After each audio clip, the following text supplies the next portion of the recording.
오늘은 사편으로 어느 중소기업의 종업 사례에 대해서 소개하고자 합니다.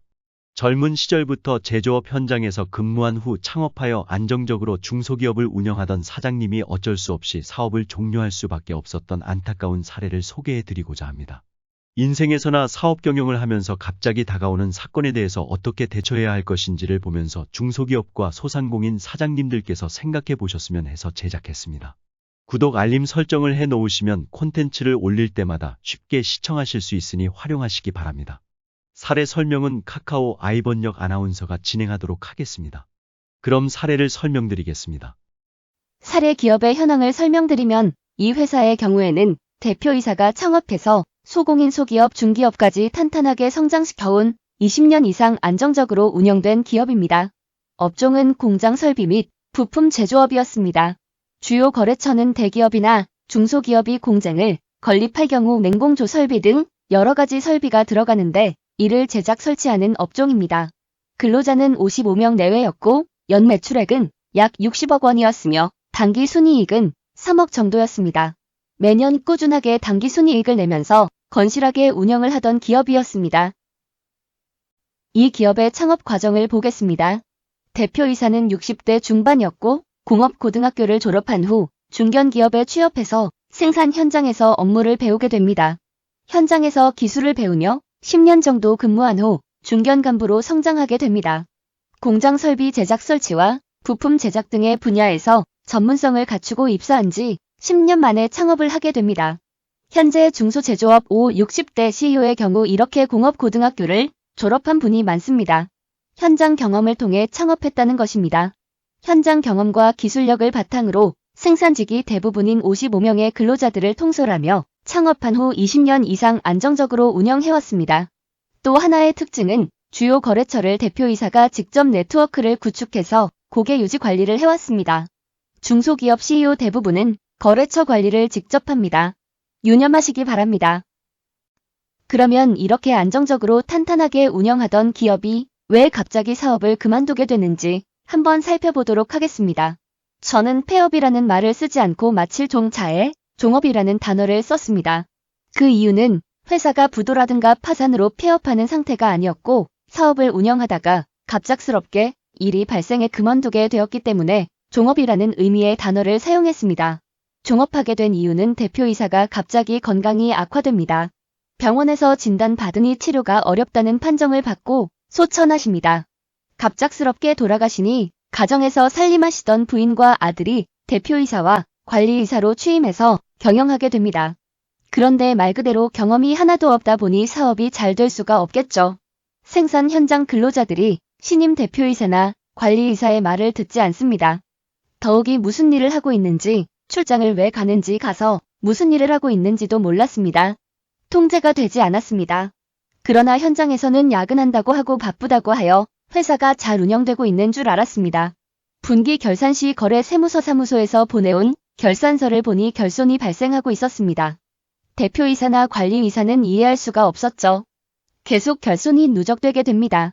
결손이 누적되니 적립했던 잉여금이 소진되었고 더 이상 운영할 수 없게 됩니다. 결국 사업체를 다른 기업에 양도하게 됩니다. 사장님과 관리이사인 아들은 남편과 아버지가 일구어 놓은 회사를 양도하는 방법으로 종업하고 안타깝게도 회사를 떠날 수밖에 없었습니다. 이 사례를 볼 때 사람의 관리에 대해 생각하게 됩니다. 회사 직원들은 돌아가신 사장님과의 오랜 관계를 고려할 때 더욱 잘해야 하는데 그렇지 않았습니다. 사람은 스스로 잘하는 사람보다 시켜야 잘하는 사람이 많습니다. 모두 다 선하지 않기 때문이죠. 그래서 관리에 문제가 따르고 그 방법이 보상과 벌칙입니다. 향후 이와 관련된 사례에서 자세히 설명하기로 하겠습니다. 사람이나 기업, 국가는 미래를 대비해야 합니다. 제가 설명드리고자 하는 것은 자신의 의지와 상관없이 발생하는 예상치 못한 사건에 대해서 한번 생각해보는 시간을 갖도록 하겠습니다. 몇 년 전 나심 니콜라스 텔레브이라는 분이 검은 백조라는 책을 출판을 했습니다. 책의 제목 검은 백조라는 것은 극히 예외적이고 알려지지 않아 일어날 가능성이 거의 없지만 일단 발생하면 엄청난 충격과 파장을 주는 일이나 사건이라고 정의하고 있습니다. 저자의 설명에 따르면 백조는 흰색이라는 것을 모든 사람은 정확한 사실로 받아들입니다. 그러나 유럽의 어느 생태학자가 호주에 탐험을 갔는데 백조와 똑같이 생겼는데 깃털이 검은색으로 검은 백조였습니다. 즉 백조는 흰색이라는 통념은 정확한 사실이 아니었다는 것을 인식하게 됩니다. 우리가 사실이나 통념으로 당연하게 받아들이는 것들은 정확하지 않거나 바뀔 수 있다는 것입니다. 이에 착안하여 지금의 편안한 상태는 항상 지속될 것이라는 안이한 통념을 가져서는 안 된다고 말하고 있습니다. 예측하지 못한 불행이 발생한다는 것입니다. 이런 사건이 발생하면 개인이나 기업, 국가에 커다란 영향을 미친다는 것입니다. 예측하지 못해서 대비를 못했고 그렇기 때문에 더 큰 충격을 받는다는 것입니다. 예를 들면 우리나라가 IMF 사태를 겪은 때가 있죠. 이때 중소기업들이 얼마나 많이 도산을 했습니까? 그 이후에 금융위기, 코로나19 사태 등 심심찮게 발생하여 많은 서민이 고생했습니다. 이런 것뿐만 아니라 기업 경영하면서 큰 중대재해가 발생을 한다든가 거래처의 갑작스런 도산 등 예측하지 못했던 사건이 일어나는 것입니다. 이런 사건들이 검은 백조라는 것이고 발생하면 자신에게 엄청난 영향을 미칩니다. 앞의 기업 사례도 대표자에게 검은 백조가 발생한 것이죠. 따라서 인생을 살거나 기업을 경영할 때 갑자기 일어날 예측하지 못한 사건에 대한 대비가 필요하다는 것입니다. 검은 백조에 대한 대비를 제 관점에서 설명해 보겠습니다. 여러분들도 같이 생각해 보면 좋겠습니다. 첫 번째는 철저한 자기 관리가 필요하다는 것입니다. 우리가 인생을 살면서 여러 가지 말과 행동을 하게 되는데 철저히 관리를 하면서 정확한 말과 행동을 해야 한다는 것입니다. 말과 행동이 씨가 되어 뜻하지 않은 결과를 일으키는 경우가 종종 있기 때문입니다. 두 번째, 특히 기업을 하시는 분들은 원칙 경영을 하시는 것이 중요합니다. 윤리 경영, 준법 경영이라고도 하죠. 기업이 경영을 하다 보면 비윤리적이고 비준법적인 경영을 하는 것을 볼 때가 있습니다. 불법적인 경영을 하다 보면 습관이 되고 결국 적발되어 처벌과 비난을 받게 됩니다.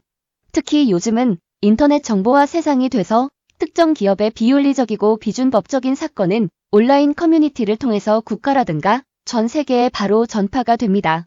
경우에 따라서는 기업이 도산에 이르는 큰일이 벌어지게 됩니다. 그래서 기업은 철저히 윤리 경영, 준법 경영을 하라는 말씀을 드리고 싶고요. 세 번째로는 나눔 경영을 실천하라는 것입니다. 기업 운영이 안정궤도에 올라가고 성장하려면 본인뿐만 아니라 주변의 어려운 취약계층도 도와가면서 경영하시라고 권합니다. 미국의 한 연구기관 조사 결과에 따르면 포장지나 광고의 기업 순이익의 일정 부분을 사회적 약자에 기부를 한다는 문구를 기록한 기업이 보다 안정적이고 오래 경영하더라는 조사 결과도 있습니다. 기업이 안정적인 경영 단계에 오면 나눔 경영을 실천해서 사회와 같이 공존하는 기업의 모습을 하시는 것이 좋습니다. 이렇게 하게 되면 검은 백조의 충격은 최소화되고 흰 백조가 나타날 때는 오히려 기회나 복을 창출하게 될 것이라고 생각합니다. 그리고 어떤 사람에게는 검은 백조가 어떤 사람에게는 흰 백조가 될 수가 있습니다. 다음 기회에 이 흰 백조에 대해서는 사례를 설명하는 시간을 갖도록 하겠습니다. 참고사항으로 지자, 마겨, 복자에 대해서 알아보겠습니다. 마겨는 무엇만 못하다는 뜻이고 전체 의미는 지혜로운 자도 복받는 자만 못하다라는 의미입니다. 이 고사는 여러분도 잘 아시는 삼국지에 나옵니다. 장비의 군사들이 조조 군사들에게 쫓기다가 수풀을 발견하고 그 속으로 숨어 들어갔습니다. 그러나 이런 상황은 뒤쫓던 조조에게는 화공으로 장비의 군사를 일시에 전멸시킬 수 있는 절호의 기회가 되었습니다. 조조는 지략으로 수풀에 불을 질렀고 장비의 군사들은 꼼짝없이 전멸될 수밖에 없는 상황이었습니다. 그런데 갑자기 하늘에 있는 검은 구름에서 소나기를 퍼붓는 것이었습니다. 대승을 바로 눈앞에 두었던 조조는 이를 보고 지자, 마겨, 복자라 라고 탄식했습니다. 아무리 지략이 뛰어나고 지혜로운 사람이라도 복받은 사람만큼은 못하다는 말이 바로 지자, 마겨, 복자입니다. 제가 이 사례를 설명드리는 이유는 인력으로 할 수 없는 하늘의 일이 있다고 합니다. 다만 인간은 인간으로서 매사 최선을 다하고 하늘의 뜻을 기다려야 하는 것이 숙명인 것 같아 말씀드렸습니다. 검은 백조를 잘 대비했어도 막을 수 없는 검은 백조는 하늘의 뜻인 듯 합니다. 이상으로 4편을 마치도록 하겠습니다.